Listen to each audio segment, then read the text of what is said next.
რაღაც მომენტში ჩემი სიძლიერის ცოტა შემეშინდა. გავიარე ღრმა ტრანსფორმაცია. აგრესია და ბუნიგი მოდიოდა ქალებისგან. წორკაც ქალის არასოდეს არ ეშინია. ლამაზი ბარბის თოჯინა ხა ავამღერი. ისეთი ტიპი ვარ, რომ მეორე ნეკასაც ვითხოვ, იმიტომ რომ ვეჭვიანობ ჩემ თავს. რაც ძალიან გრძელი მესქალის ეშინიათ ამ ქვეყანაში და მაგით.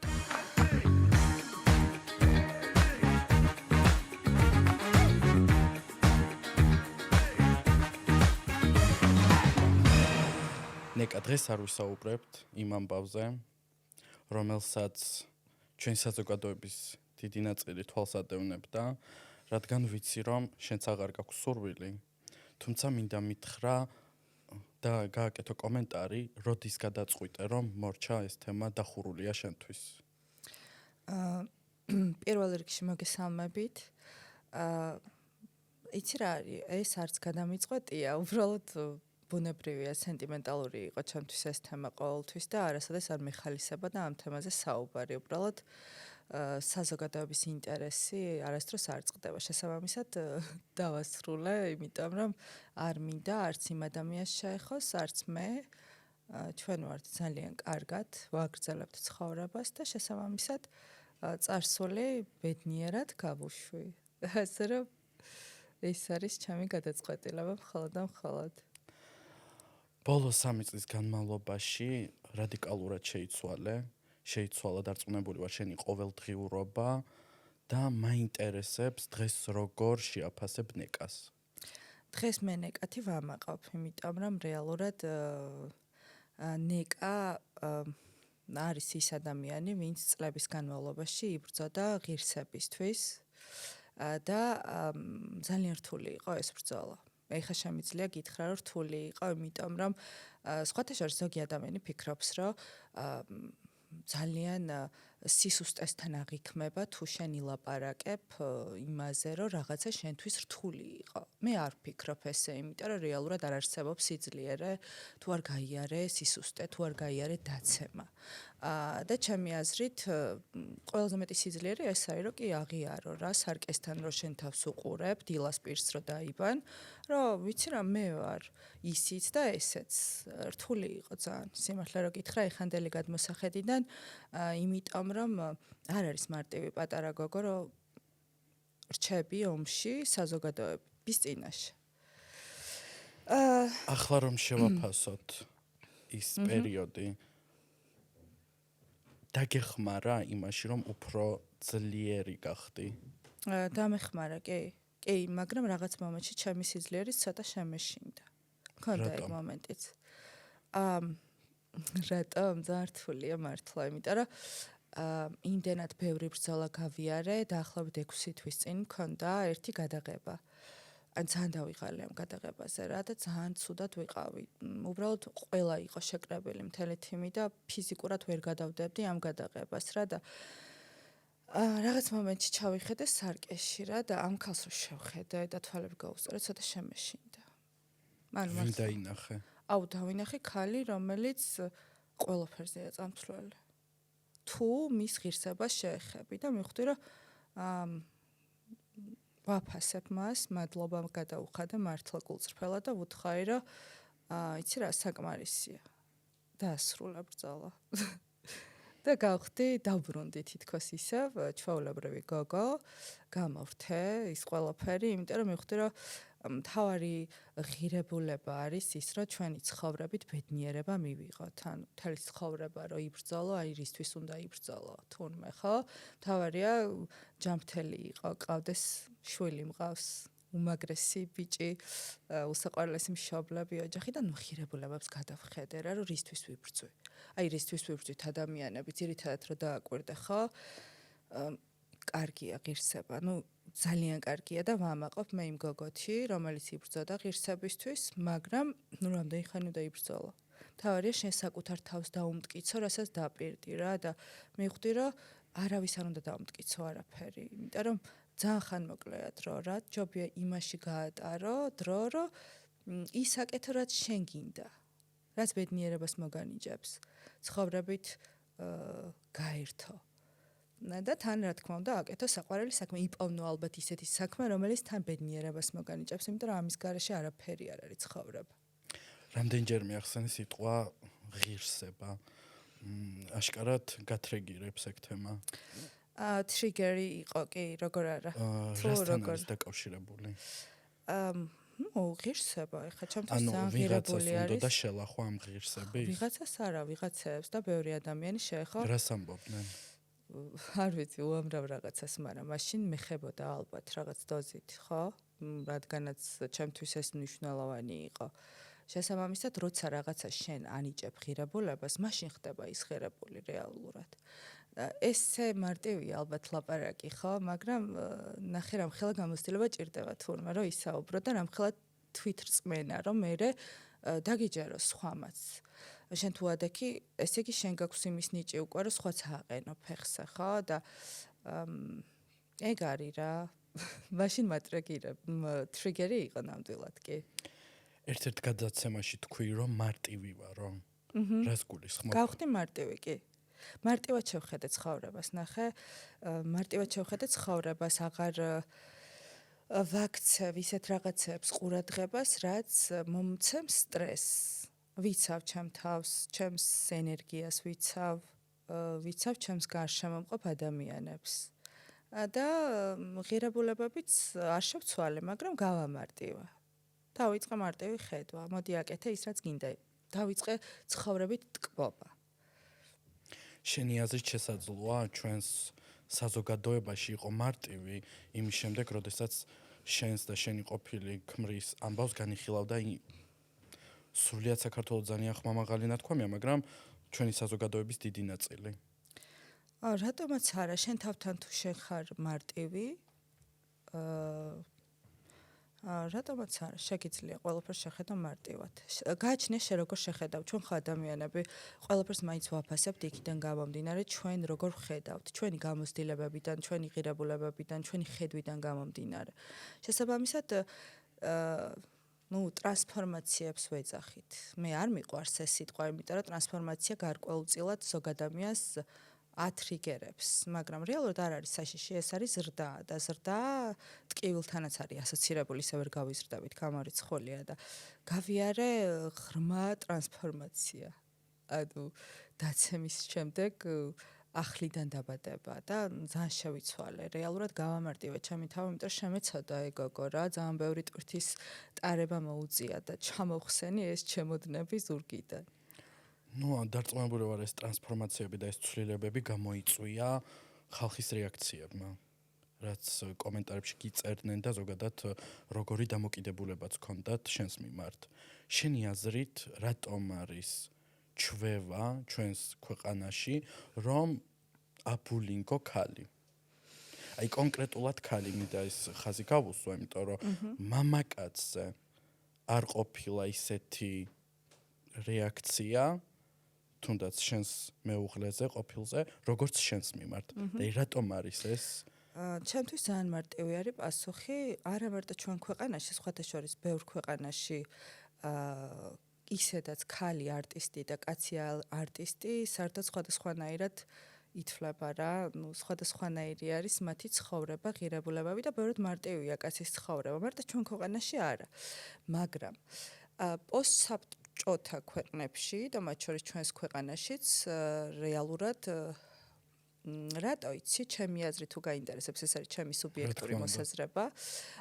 ქალს აქვს დაბადებიდან ნიჭი, რომ გააჩინოს შვილი. ანუ დაბადებიდან კრეატორია, ნახე რა ნიჭიერია ქალი, რეალურად მისცა ღმერთმა დაბადებიდან ბევრი ნიჭი ქალს.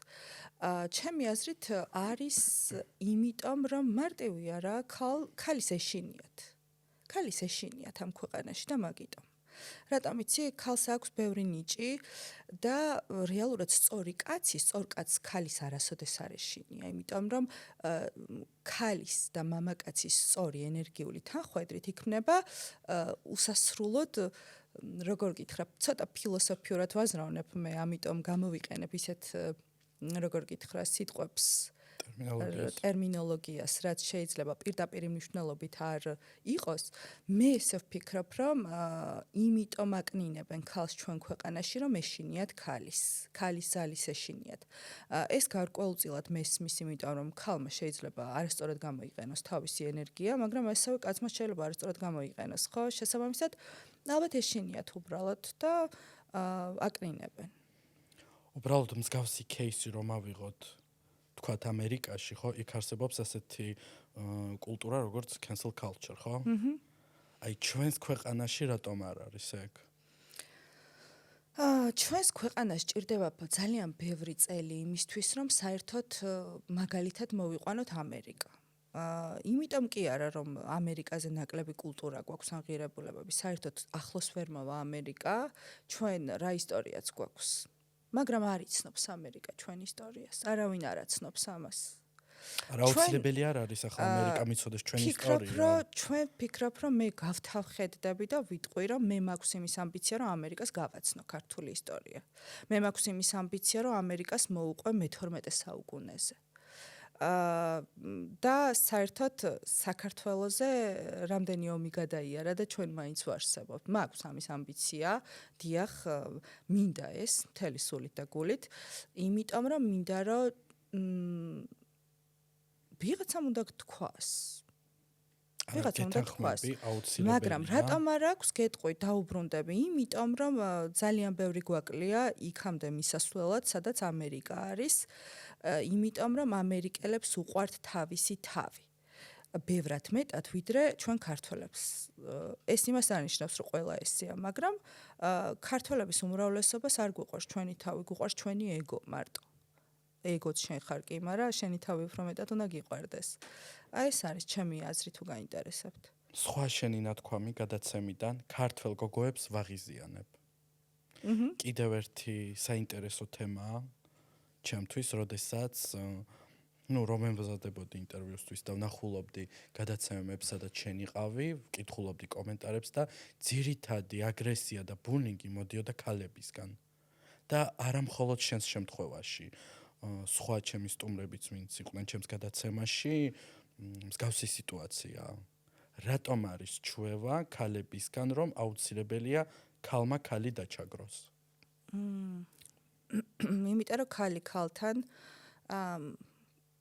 ალბათ შედის კონკურენციაში. რაც ჩემი აზრით ძალიან არასწორია, იმიტომ რომ რეალურად როცა შეგიძლია შენ ეს არ გააკეთო და შენ საკუთარ თავს გავდე უბრალოდ, ბევრად მარტივია შენთვისაც ცხოვრება. იმ სხვისთვისაც, იმიტომ რომ იმ სხვას კი არ გადაეკიდები, მე უბრალოდ დაეხმარები პირიქით და გაძლიერდებით ერთად და ალბათ ინტელექტუალური პრობლემა, განათლების პრობლემა. მხოლოდ და მხოლოდ. როგორ განიცდიდი ამ მომენტს, როდესაც აი გაიღვიძე და მიხვდი, რომ აი დიდი აგრესია შენს მიმართ? არ გავიღვიძე და არ მიხვდი, გააზრებული მქონდა ეს. მე უბრალოდ რას გულისხმობ გააზრებული? გავიღვიძე და მიხვდი, არ ვარ ეგეთი ადამიანი, რომ ესე გავიღვიძე და მიხვდე, ხომ არ გეკონა, რომ ასე მოხდებოდა შენს მიმართ?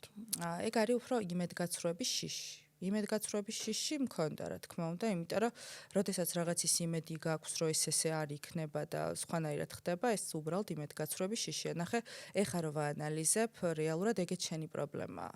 რა სხვა რა ფეშუაში. სხვა შეიძლება გაგლანძღოს, სხვა შეიძლება გაღიაროს, სხვა შეიძლება გითხრას მიყვარ ხარ, მაგრამ შენ თუ არ ხარ ძლიერი, შენ თვითონ დაჩაგრავ თავს. რა რეალურად მე ვფიქრობ, რომ ყველა ადამიანმა უნდა მიხედოს საკუთარ თავს, იმიტომ რომ არავის არ აინტერესებ რეალურად. არავის არ აინტერესებ გარდა შენი ოჯახის წევრებისა და შენი რამოდენიმე თითქოს ჩამოსათვლელი ადამიანისა. თურმე ესე ყოფილა და ამიტომ ალბათ ის გოგო გასაძლიერებელი იყო და გაძლიერდა, მიხვდი? ანუ რთულია კი ეს ერთ დღეს გავიღვიძა, მიხვდი? არ მახსოვს უბრალოდ ეგ მომენტი, იმიტომ რომ რაღაცა უფრო მახსოვს ეიფორია იყო და არ სრულდებოდა რა და ალბათ უსწორდებათ რა უბრალოდ სხვა ადამიანზე ღლიცინი. და ვის უსწორდება? კაი ტიპს არასოდეს არ გაუსწორდება, რომ სხვა დააკნინოს, იმიტომ რომ კაი ტიპი, იმიტომ არის კაი ტიპი, რომ შეუძლია სიკეთე აკეთოს, კარგი გააკეთოს სხვისთვის, პირველ რიგში თავისთვის აკეთებს, სხვასაც უკეთებს, მიხვდები და არ უყვართ უბრალოდ ამ ადამიანებს საკუთარი თავი. მიხვდები და ყველაზე ძალიან წყდება გული, რომ ჩემი შვილი იზრდება ისეთ ქვეყანაში, სადაც არ უყვართ ადამიანებს ერთმანეთი. და ძალიან სამწუხაროა ეს, მართლა სამწუხაროა, იმიტომ რომ როცა შეგვიძლია სიკეთე ვაკეთოთ, ერთმანეთს მივცეთ დადებითი ენერგია, ავამაღლოთ ერთმანეთი, არ არის ეს ჩემთვის მაინც და მაინც გასახარი ამბავი, რაც ხდება ზოგადად. მით უმეტეს იმ შემთხვევაში, როდესაც ქალი არის თავისუფალი, ბედნიერი, ლაღი და მზად არის, რომ მათთვის გააკეთოს რაღაც. ისეთ დაქცეულ ქვეყანაში, როგორც ჩვენ ვართ, იმიტომ რომ ხელოვნებას არ ყავს პატრონი ჩვენ ქვეყანაში. და ხელოვანი ხალხი ძალიან დასაფასებელია ჩვენ ქვეყანაში, იმიტომ რომ ყველას გვიწევს ჩვენი რესურსებით, ჩვენი სახსრებით გავაკეთოთ რაღაც და რისთვის ვაკეთებთ, ხო? ჩვენი თავისთვის არ ვაკეთებთ, მხოლოდ იმიტომ რომ ვაკეთებთ იმ ადამიანებისთვის. მე მაგალითად ემპათიური ვარ იმ ადამიანების მიმართ, როგორიც ვიყავი რამოდენიმე წლის უკან, იმიტომ რომ მართლა ვიყავი გადასარჩენი. და რეალურად ეხლა როცა მე ამ სიტუაციიდან გამოვედი, მაქვს სურვილი, ეგ ჩვეულებრივი ფსიქოლოგიური მომენტია, რომ მე ემპათია ყოველთვის გრჩება იმ ადამიანების მიმართ, როგორიც ოდესღაც შენ იყავი. რა თქმა უნდა, იმიტომ რომ მსგავსი გამოცდილება გაქვთ. ხო, რა თქმა უნდა და შესაბამისად მაქვს ღრმა სურვილი, რომ ჩემი გამოცდილებით, ისე როგორც მე ავიყვანე ჩემი თავი ხელში და დავემსგავსე ადამიანს და ახლიდან შევქმენი ჩემი თავი, დავეხმარო იმ ადამიანებს, ვისაც შეიძლება რომ მსგავსი სიტუაცია ქონდეს. დარწმუნებული ვარ, დარწმუნებული კი არა, რა ბოდიში, ზუსტად ვიცი რომ მსგავსი кейსები არის უამრავი ჩვენს ქვეყანაში. რომელიც დარწმუნებული ვარ მეც რომ არ ხმაურდება. კი. და მაგიტომ დაგისვი კითხვა სიმარტივეზე, რადგან ფიქრობ ის ამბავი რომ მოხდა შენში დაინახეს რაღაც ისეთი ადამიანი, რომელმაც გაბედა და თქვა ეს ამბავი ხმამაღლა. ანუ შენ გახდი მათთვის რაღაც შუქი, რომელიც ანათებს და ეუბნება ადამიანს, რომ ხალხო, თქვენ შეგიძლიათ გამოხვიდეთ, თქვენ შეგიძლიათ მოყვეთ თქვენი ისტორია. გწერდნენ გოგოები, ვინც იყვნენ და არიან მსგავს სიტუაციაში მაგამბის შემდეგ. კი, რა თქმა უნდა, და მე მიხარია ის, რომ საქართველოში საერთოდ ვასწავლეთ, მოდი ესე ვთქვათ პირდაპირ, საქართველოში ვასწავლეთ ქალებს, რომ რა არის ძალადობა ვასწავლეთ. მე ბედნიერი ვარ ამით, მართალია ბევრი ტვირთის ტარება მომიწია, მაგრამ ვასწავლეთ, რომ ძალადობაა. რა არის რეალურად რა? ძალადობა ხალხს გონია, რომ ფიზიკური შეურაცხყოფა არის მარტო რა და ყველაზე დიდი ძალადობა არის ბულინგი. ბულინგი რეალურად და ადამიანის სულიერი მდგომარეობის დაბინძურება. ეს ვასწავლეთ ზოგადად ქალებს და დაიწყეს ამაზე აქტიურად ლაპარაკი სხვათა შორის. სხვათა შორის ერთი გოგო მწერდა, რომ ჩემი ქმარიო, მეუბნებაო, რომ ხმაო არა მოიღო, თორეო, ნეკამ ვერ მოიგო და შენო რას მოიგებო? თუ რაღაც რა ძალიან გრძელი მესიჯი იყო და ბოლოში ეს ეწერა და ანუ ხვდები რა ქვეყანაში ვცხოვრობთ და რეალურად ის ტიპი რომ ბლატაობდა ხა ამით რა აი შენ ვაფშე ვიხარო რა ვითომ მაგრამ რაღაც მომენტში შიში გაუჩნდა ეთყობა იმ ადამიანს თორე ამას არ ეთყოდა რა თქმა უნდა გაუჩნდა თან თუ დაიმახსოვრა შენი სახელიც ანუ ეს მისთვის რაღაცის ნიშანი იყო რომ ალბათ ჯობს ერთ-ერთი სიგნალი ვიყავი რაღაც პერიოდში კი ქართველი ქალებისთვის მარტო არა მე მგონი მამაკაცებისთვისაც არ გეშინოდა რომ რაღაც შენს თავზე გადატყდა ეს პასუხისგებლობა ან მაგ დროს შიშს ვაფშე ვერ გრძნობდი მაგ მომენტში არა აი შემდეგ რო უკვე ცივად შეხედე ამ სიტუაციას და რაც მოხდა ანუ როდის მოვასწარი ცივად შეხედვა ვერც მოვასწარი ვერა არანაირი ორგანიზაცია არ არსებობს, რომელიც მაგალითად დაგიკავშირდა შენ და უნდათ რომ შენი ამბავი რაღაც ძალიან ისეთი თემა მიეცათ. უფრო ხმამაღალი, უფრო სოციალური, რომ მაგალითად ჩვენ წინააღმდეგი ვართ ქალზე ძალადობას. რა აღარ ვილაპარაკოთ ძალადობაზე არა? გონი ჯობია. ვერთ. კი ბატონო, შენი ნება ვიცი რომ ცოტა რთული თემაა. რთული თემა არა, იცი რა არის? მტკივნეული ალბათ. ამტკივნეული აღარ არის ჩემთვის, უბრალოდ მგონია, რომ საზოგადოებას ჯობია მივაწოდოთ ისეთი ინფორმაცია, რაც პირიქით შეიცავს ბევრ დადებით მომენტს, ვიდრე ვისაუბროთ იმაზე, რაც, რა ვიცი, გეტყვი. ნეგატიურია. ჩემს აზრს გეტყვი. შენი кейსი სინამდვილეში შენთვის არა, სხვებისთვის სამწუხაროდ ბოდიში რომ ამას ვამბობ, პოზიტიური кейსია. იმიტომ რომ მართლა ვთვლი მე, რომ თქვენმა ამბავმა აჩვენა ჩვენს ქვეყანაში ის, რომ მარაზმია ის, რაც ხდება ოჯახებში. აჩვენა, მაგრამ იცი რა არის? აჩვენა, ამხილა, მაგრამ ჩვენ ქვეყანაში ბევრი მოძალადე ცხოვრობს. მე ვფიქრობ, რომ ამაზე ლაპარაკს დიდად აზრი ეხა არ აქვს. რას ფიქრობ, დადგება ისეთი მომენტი, როდესაც ეს შემცირდება რაოდენობა? მე ვფიქრობ, რომ ქალები მალე ჩვენს ქვეყანაში იმდენად გაძლიერდებიან, რომ უბრალოდ ძალადობა აღარ იარსებებს. ოღონდ ქალებს ჭირდებათ გაძლიერება და დაახლოებით გამოთვლილი მაქვს მე 10-15 წელი ჭირდება ჩვენს ქვეყანას, რომ დადგეს ფეხზე, მაგრამ ძალიან მინდა კვეთრად გაუსვა ხაზი, რომ მე არ ვარ რადიკალისტი.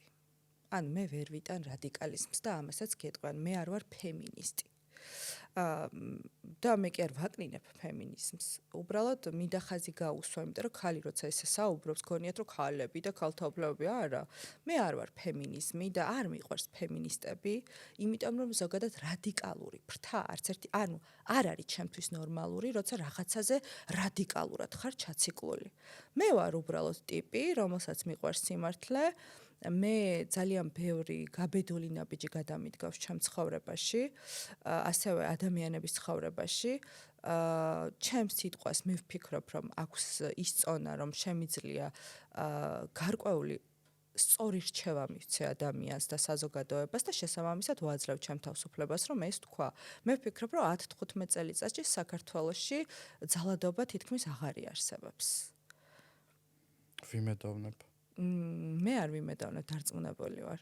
ვნახე შენი ერთი ვიდეო, სადაც საკმაოდ მკაფიოდ გაეცი პასუხი ხალხს, ვინც შენს ვიზუალზე აკეთებს კომენტარს. აი გიყურებ და ვერ ხვდები რატომ უნდა გააკეთო კომენტარი. რას წერდნენ, აი რა არ მოწონთ შენში? იცი რა არის, არ ვიცი რა არ მოწონთ, არ ვიცი, მაგრამ რეალურად მე დიდად არ მაინტერესებს აქ სიმართლე რო გითხრა, მაგრამ ძირითადად რაზე მწერენ, იცი? კი არ მეკითხებიან, თქვა ცხვირი ვისთან გავიკეთე.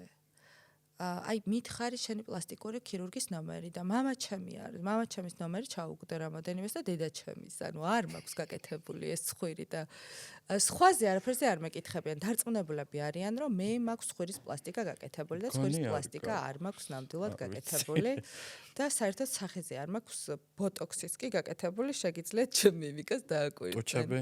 არა, ტუჩებიც არ მაქვს გაკეთებული, ბუნებრივად დედაჩემის და მამაჩემის მხრიდან ძალიან ლამაზები არიან ყველა. დიდი ბებია, ბაბუ, აი, ჩემზე ბევრად ლამაზები კიდე. და შესაბამისად გონიათ ალბათ, რომ რაღაცები გაკეთებული მაქვს და რავი, არ მაქვს არაფერი გაკეთებული მართლა. ანუ კლინიკას ქვია გენეტიკა. კლინიკას ქვია მამაჩემი და დედაჩემი. რომ აღარ თქვა და არ დავუბრუნდე იმ თემებს, ვიტყვი რომ გქონდა უკვე კონკრეტული გამოცდილება მამაკაცებთან. შეიძლება გაკვეთილიც იყო რაღაც მხრივ, მაინტერესებს დღევანდელ დღეს როგორ აფასებ მამაკაცებს და როგორ დგავ ნაბიჯს მათთან კომუნიკაციის დროს. მე როგორ ვაფასებ, ძალიან რთულად. ან მაშინვე მომწონს მამაკაცი, ან საერთოდ არ მომეწონება. ალბათ გამომვიმუშავე რაღაცა სისტემა. და სკანირებას ვუკეთებ. და ყველაზე მეტად იცი რა არის ყველაზე ისეთი საინტერესო ხოლმე, რო ცდილობენ რომ მომატყუონ. რა თემებზე? ნებისმიერი, ანუ ადამიანი გეცნობა, უბრალოდ ჩემმა ფსიქიკამ გამოიმუშავა გარკვეულწილად იმუნიტეტი. ანუ სკანირებას ვაკეთებ ადამიანზე, განსაკუთრებით ისეთ ადამიანზე, რომელიც რაღაცას ცდილობს რა ჩემს მიმართ და 90% სხვათა შორის მოდის და შეიძლება სახელიც კი თავისი ვინაობაც კი არ იცის თვითონ და თავის თავს რო ატყუებს ადამიანი ხო ხდები ძალიან ძნელია დღეს მამაკაცი მომეწონოს თუ მომწონს ვინმე მან იცის თავიდან შენ თვითონ დგავნაბიჯ სამშობლოში ხო რა თქმა უნდა ხა თუ მომწონს ადამიანი მე თვითონ ვანიშნებ და თუ არ მომწონს არასდროს არ მოვა ჩემთან აღარ მინდა რომ ჩემი ენერგია გავაუფასურო დავხარჯო და მე ისე მე გამიცრუვდება იმედი და სხვას რატო უნდა დავაბრალო ეს ხო ჩვენი სისუსტეა როცა რაღაცეებში ბევრ მოლოდინებს დებ მე იმედი გიცრუდება იმას რომ ბევრი რესურსი დავხარჯა, ბევრი დრო დავახარჯა, ბევრი ენერგია დავხარჯა, რომ მოლოდინებს არ დებ და უბრალოდ თავიდანვე ხვდები რომ იცი რა ეს არ არის ჩემი ტიპი და მორჩა რა, საერთოდ აღარ შევხვდები. ან არც შევხვდები, არ არის ჩემი ტიპი და რა აზრი აქვს. არც გიცრუდება იმედი და იმ ადამიანსაც ისე უშვებ რა, ნაკლები იმედგაცრუების გარეშე. ანუ გავამარტივე ცხოვრება, როგორც გითხარი.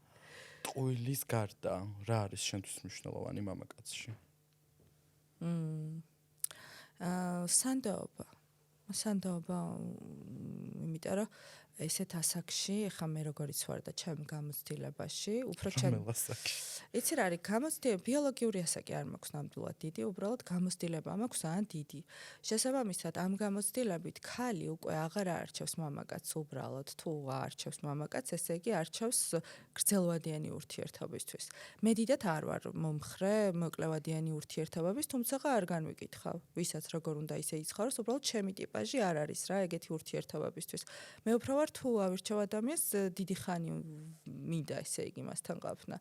და როცა ესე აფასებ პირდაპირ მარტივია რა ადამიანი ან გავს რეალურ ურთიერთობას თავიდანვე ან საერთოდ არ გავს. შესაბამისად გავამარტივე რა ეგ ამბავი. შეიძლება პირიქით პარადოქსულია ხა რასაც ვიძახი და პირიქით რთულია, მაგრამ იცი რა გავამარტივე? რო შევხედავ ვუყურებ რა, ანუ ეს ადამიანი არ გამომადგება რეალური ურთიერთობისთვის და არც ვიწყებ. ზოგადად შენი მოღვაწეობა სოციალურ ქსელებში დაიწყო მოდელობით. რატომ შეწყვიტე? გეტყვი, არ შემიწყვეტია ვაგრძელებ ჩვეულებრივად. უბრალოდ გადაფარა ამ ამბებმა, იმიტომ რომ ეს ბოლო პერიოდია მუსიკას ვაკეთებ სულ. რეალურად არ შემიწყვეტია ვაგრძელებ ამ ყველაფერს, უბრალოდ მოდელობა შემოსე კიდევ უფრო და გადავიყვანე უფრო ღრმა არტისტიზმში. იმიტომ რომ ისიც არტია რა, ვაფშე არ არის შორს. უბრალოდ ის რაღაცა ლამაზი ბარბის თოჯინა, ეხა ავამღერე რა საზოგადოებისთვის, ისე მე ბავშვობიდან მღერადი. უბრალოდ ბავშვობაში მშობლებს უნდოდათ ყოველთვის, მაგრამ რაღაცა მე მაინც და მაინც დამჯერი ბავშვი არ ვიყავი და ალბათ მაშინ არ ვიყავი მზად. შესაბამისად, მაშინ არ ვფიქრობდი ამაზე სერიოზულად რა. სანამ გადავალთ სიმღერაზე და მუსიკალურ კარიერაზე, კითხვა მინდა დავსვა. რას თვლი, რა არის შენი მთავარი მიღწევა შენს ცხოვრებაში? ჩემი მთავარი მიღწევა ჩემ ცხოვრებაში არის ჩემი შვილი, ჩემი ოჯახი, ჩემი ძმა, რომელიც ძალიან მიყვარს და ჩემი თავი. ეხა მეხუთეა, ხო? ჩემი ბრენდის აშენება, რომელსაც ძალიან დიდი ხანია ვაშენებ. კი ბატონო. ახლა კი უკვე შეგვიძლია ვისაუბროთ ახალ ეტაპზე, ახალ წამოწყებაზე. ეს არის შენი მუსიკალური კარიერა. ვიხილეთ პირველი სიმღერა ამლოკე. რაზეა ეგ სიმღერა?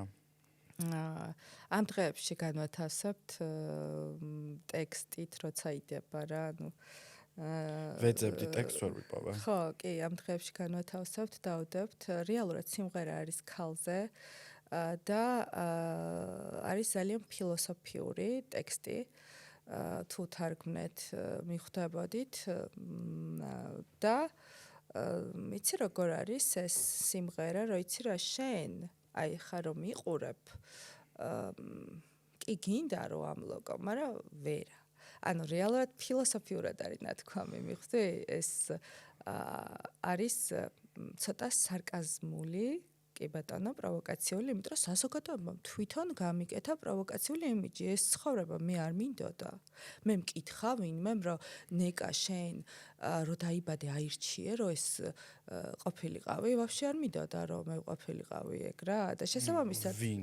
ანუ ესეთი ცხოვრება გინდოდა რომ გაგევლო ეს ბულინგი გაგევლო, ხო არავინ არ მკითხა და შესაბამისად ეს მინდა საზოგადოებას მიმართო ეს ცხოვრება არ იყო ჩემი არჩეული, ჩემო ძვირფასებო და შესაბამისად ზუსტად ისეთი სიმღერა გავაკეთეთ თქვენთვის საპრეზენტაციოდ, როგორი იმიჯიც გამიკეთეს, იმიტომ რომ მე პროვოკაციული ქალის იმიჯი მქონდა.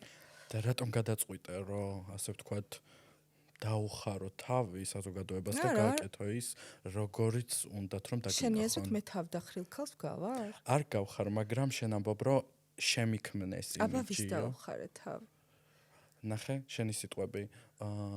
მე არ ვიყავი ასეთიო, შემიქმნეს ასეთი ვიზუალიო, ხო? ასეთი როლი. თავის დახრა ვერ დავინახე. თავის დახრა არ არის, როდესაც აკმაყოფილები მოლოდინებს, რომელიც შენ კი არ გაქვს, საზოგადოებას აქვს. მე უფრო ფიქრობ, რომ ამ სიმღერით საზოგადოებას თავი საერთოდ არ დაუხარე. დააკმაყოფილე მათი მოლოდინები? არა. მოშ ვერ მივხვდი თუ შეგიქმნეს პროვოკაციული ადამიანის ვიზუალი და პროვოკაციული როლი. სახელი დავარქვი უბრალოდ. ოღონდ ეს სახელი არის გაწმენდილი. ნახე ფჩხილებში წერია განწმენდილი ნეკა. ანუ ეს ნეკა განიწმინდა თქვენი სარკაზმისგან. უკაცრავად. და დავარქვი ძალიან საყვარელი სახელი. ნახე, მე დავარქვი ტაბუ უბრალოდ, რომელზეც ანუ ამლოკე რა, ანუ ეს არის ჩვეულებრივი სიტყვა და რატო უტყდებათ? მე უბრალოდ ვარ ადამიანი, რომელსაც შეუძლია დღეს ყველა თემაზე საუბარი და აღიზიანებთ იცი რა, ქალი და კაცი აქ არა. ყველა ადამიანს საერთოდ თავისი სისუსტე აღიზიანებს. როცა ადამიანი ლაპარაკობს ყველაფერზე, რაზეც შენ ტაბუ გაქვს დადებული და ბავშვობიდან გასწავლიან, რომ ეს არ შეიძლება, ეს როგორ შეიძლება და რას ქვია არ შეიძლება? სიტყვა მოგონილია, შეგიძლია თქვა, შეგიძლია შენ გამოიგონო ახალი სიტყვა, თუ მაგარი ხარ, მიდი და გამოიგონე რამე ახალი რა და მე უბრალოდ ვლაპარაკობ ყველაფერზე გახსნილად და თავისუფლად და ადამიანებს აღიზიანებთ ის, რაც თვითონ არ შეუძლიათ. მაგაში აბსოლუტურად გეთანხმები. რა მაინტერესებს? მე გამაღიზიანებელი არაფერი არ გამიკეთებია რეალურად. მეც არ ვთვლი, რომ ეგ კლიპი რამენერად აღიზიანებს, ანუ და გააღიზიანოს. და განსაკუთრებით თან სიმღერის ტექსტი, მთელი სიმღერის ტექსტი ემსახურება ქალურ მანიფესტს, რომ ქალებს გვაქვს, ქალებო ადექით, ვაფშე ადექით რა. და იყავით ძლიერები. აი ეს არის ჩემი მთელი სიმღერა. უბრალოდ რა ვიცი, არ გადათარგმნეთ? ვეცადე, მაგრამ მაპატიე თლად ვერ გავიგე ტექსტს. აი ხვალ მე დავდებ. ხო. და დარწმუნებული ვარ ძალიან კარგად თუ ჩაუღრმავდები. არა, აუცილებლად ვნახავ, იმიტომ რომ მაინტერესებს მართლა. რა მინდა გკითხო? ძალიან ლამაზი გოგო ხარ? ძალიან სექსუალური გოგო ხარ კლიპში რაც ვნახე. არ თვლი რომ ეს არის ქალის ობიექტივიზაცია. ანუ შენ განიწმინდე, ამბობ, მე განვიწმინდეო, ეს არის ქალების სიძლიერეო და ამასობაში ძალიან სექსუალური, ძალიან ესეთი კლიპია. ანუ ტეხავს სექსუალურობა? არ ტეხავს, მე არ ვამბობ, არ ვაფასებ და არ გეუბნები რომ ტეხავს ან ტეხავს, მე ვკითხულობ უბრალოდ, რომ ეს არის ხერხი, რითიც შეიძლება ქალი გაძლიერდეს. ეგ რომ ყოფილიყო ჩემთვის ხერხი, საერთოდ არ ვიწვალებდი ამდენს და სიმღერას არ დაუწერდი ქალებს და ღამეებს არ ვათენებდი 8 თვის განმავლობაში, რომ ეს სიმღერა შეგვექმნა. ვიქნებოდი მოდელი. ანუ რატო ფიქრობ, რომ აქ არის მხოლოდ სხეულის დემონსტრაცია, ეს არის სხეულის და სულის და გონების გაერთიანება და ეს არის ის ეპოქა, როცა ქალი აღარ მალავს იმას, რომ შეიძლება გრცხვენოდეს იმის, რომ ლამაზი ხარ, იმიტომ რომ ხშირად ამბობენ, რომ ლამაზი ქალი უტვინოა. ანუ თუ ლამაზია უტვინოა, თუ ქალი იხდის, ის ცუდია. თუ ხალი სიგარეტს ეწევა, ის უწესოა. მოდი ცენზურა დავიცვათ, მაგრამ გაგიგია ალბათ ეგეთი რაღაცები და ეს კლიპი უბრალოდ არ ღვევს ამ სტერეოტიპს. ეს არის ეპოქა, სადაც ხალი საერთოდ არ მალავს იმას, რომ შეიძლება ლამაზიც იყო. ეს კლიპის კადრები იქიდან არის გამომდინარე სხვადასხვაგვარი, სხვადასხვა იმიჯში და ვიზუალური ცვლილებებიც არის. ეს არის ხალის სხეულის დემონსტრაცია სხვადასხვა ეპოქაში, სხვადასხვა ვიზუალი და სხვადასხვა ჩაცმულობით. ის ხალი ძალიან ფემინურიც არის, ძალიან სექსუალურიც არის და ზოგიერთ ადგილას ცოტა ეროტიული სცენებიც არის, მაგრამ არსად არ არის ვულგარული. ის თავის ღირებულებას ყველგან ინარჩუნებს. ანუ ეს არის კლიპის და სიმღერა, საერთოდ ეს ეპოქა, რაც მე გავაკეთე, ეს არის ხალი, რომელსაც არ აქვს სირცხვილის შეგრძნება. სირცხვილი არ არსებობს, როცა შენ ხარ ჭკვიანი, როცა შენ ინტელექტუალურ საქმეს აკეთებ და საერთოდ სირცხვილი არის, როცა ღალატობ ღირებულებას და როცა შენი ქვეყნისთვის კარგი გინდა, შენი ქვეყნის ქალების გაძლიერება გინდა, ეს არ არის სირცხვილი, მაგრამ სირცხვილი შეიძლება იმათ მიაჩნდეთ, ნახე, ვისაც უთხრეს, რომ სირცხვილია, მაგრამ მოატყუეს. ჩვენ ბევრჯერ მოგვატყუეს ჩვენ ქვეყანაში, იმიტომ რომ სტერეოტიპები მოქმედებს. გინდა თუ არ გინდა. ნუ გეთანხმებით, ჩვენ მენტალიტეტიც არის. შეგვიძლია ვთქვათ, რომ ახლა უკვე სრულფასოვანი მომღერალი ხარ, ველოდებით როგორც ვიცი ალბომს. კი. მინდა რომ აი ამ თემაზე უფრო ვრცლად მომიყვე. რაზე იქნება შენი ალბომი, რა სტილში იქნება და ვისთან ერთად მუშაობ. კი ბატონო, მოვყვები ჩემი ალბომის ისტორიას, ესე იგი 3 წლის წინ დავიწყე მე ჩანაწერების გაკეთება. ანუ მე წერდი სულ და მე ფაქტიურად წერამ გადამარჩინა, იმიტომ რომ რეალურად დავიწყე ის ინფორმაციის გამოშვება, რაც იყო ჩაგროვებული ჩემში, ის უსამართლობის შეგრძნება, თუ ის ჩემ თავთან ბრძოლა, იმ ოთახში ბრძოლა, სადაც მე ხშირად ვატარებდი დროს, როცა რეალურად შეიძლება ადამიანები ამ ყველაფერს დეპრესიას ეძახიან. მე არ დაუძახე დეპრესია, მე უბრალოდ დაუძახე არტი. ნახე, მაგიტო თქვი, რომ გააჩნია შენ ღირებულებას, რას მიანიჭებ. შეიძლება ნებისმიერი ტკივილი, ნებისმიერი რაღაც, რასაც ვიღაცა დეპრესიას ეძახის და ვიღაცა ამის გამო თავს იხჩობს, შენ შეგიძლია გააძლიერო რომ იმით, რომ ეს ენერგია უბრალოდ წამოიღო, გადმოიტანო და კარგში ჩადო. და არ იტანჯო შენი თავი რა და როდესაც ხელს ან თავისუფლებ და ეს ენერგია გადმოგაქვს, ეს არის ყველაზე მაგარი. დავიწყე წერა, შემდეგ უკვე დავიწყე სიმღერების წერა. ოღონდ მართლა არ ვიცოდი 3 წლის უკან რომ ამდენს რომ წერდი, ვის უწერდი, მაგრამ სულ წერდი. ანუ სულ წერდი და დავიწყე მუსიკალური იდეების შექმნაზე მუშაობა, ძალიან ბევრი პროგრამა ვცადე, იმიტომ რომ მართლა თვითნასწავლი ვარ, ნულიდან დავიწყე, მართლა ნულიდან დავიწყე და მართლა ყველაფერი შეგიძლია ადამიანს მივხვდი, მთავარია შენ გინდოდეს და გქონდეს ამისი რეალური სურვილი. და უკვე აი წელს დავიწყეთ უკვე ამ ყველაფრის რეალიზება მე და ზაზა ხუბუკელაშვილმა. და ძალიან მაგარია რომ ერთმანეთს შევხვდით, იმიტომ რომ აბსოლუტურად ემთხვევა ჩვენი გემოვნება ერთმანეთს, ჩვენი სტილი ერთმანეთს. გვიხარია ძალიან რომ საქართველოში გვაქვს პატივი შევქმნათ ისეთი პროდუქტი, რომელიც არის ძალიან აკადემიური ამერიკული country. ძალიან ლამაზია, ჩემი აზრით. ძალიან მოხდენილია, ძალიან ელეგანტურია და ძალიან თან თამამია, თან საყვარელია და თან ისეთია სიცოცხლის ხალის დრო ახლიდან დაგიბრუნებს.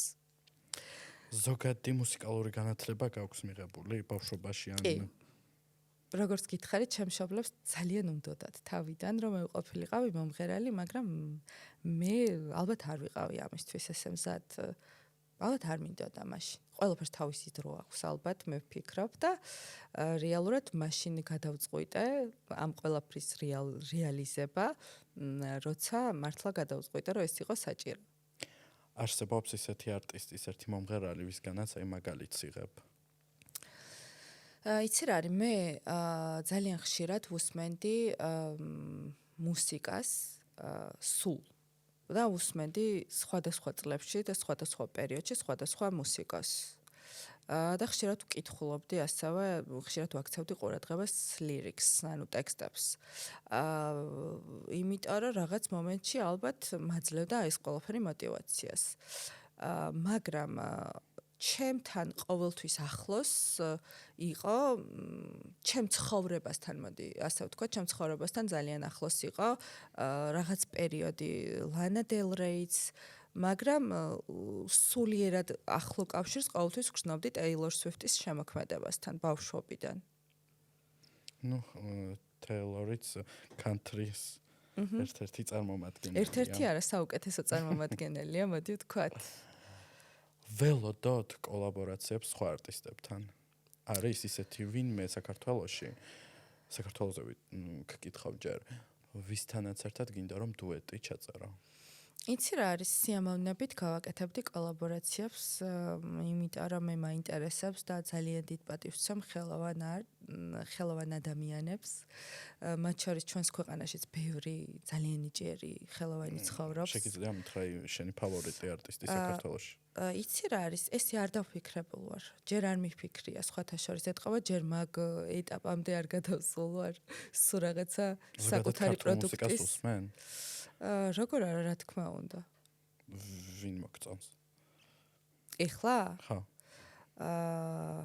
ეხლა იცი ეხანდელიდან არა, მაგრამ არა რა, ცუდად არ გამიგოთ, ეხლა დიდათ არ ვარ ესე ჩართული რა, ქართულ სხვა რამეზე გაფოკუსი. მაგრამ რეალურად ძალიან ბევრი ნიჭიერი მომღერალი ყავს და მუსიკოსი და არტისტი საქართველოში, ძალიან ბევრი, რომელიც ჩამოგითვალოთ.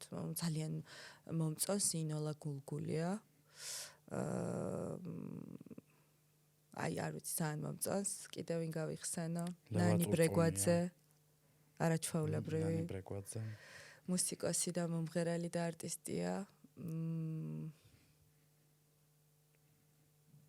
გოგი ცაბაძე. კიდევ ბევრი ყავს რა, ეხა ძალიან გამიჭირდება ამის ჩამოთვლა და მიხარია და სხვათა შორის ძალიან ბევრი ნიჭიერი მსახიობი ყავს საქართველოში. მაგრამ ნუ სამწუხაროა და ხელოვნებას არ ექცევა დიდი ყურადღება, რომელიც ალბათ ყველაზე მნიშვნელოვანია ჩვენი ქვეყნისთვის. სად ხედავ ნეკას 10 წელში? სად იქნება? და როგორი იქნება? არ ვეტყვი ამას მაყურებელს. როგორ გაიცინე? არა, ამას მაყურებელს არ ვეტყვი, იმიტომ რომ ეს მარტო მე ვიცი. სად იქნება? ვხედავ ნეკას 10 წელში. ეს რო არ დამენახა.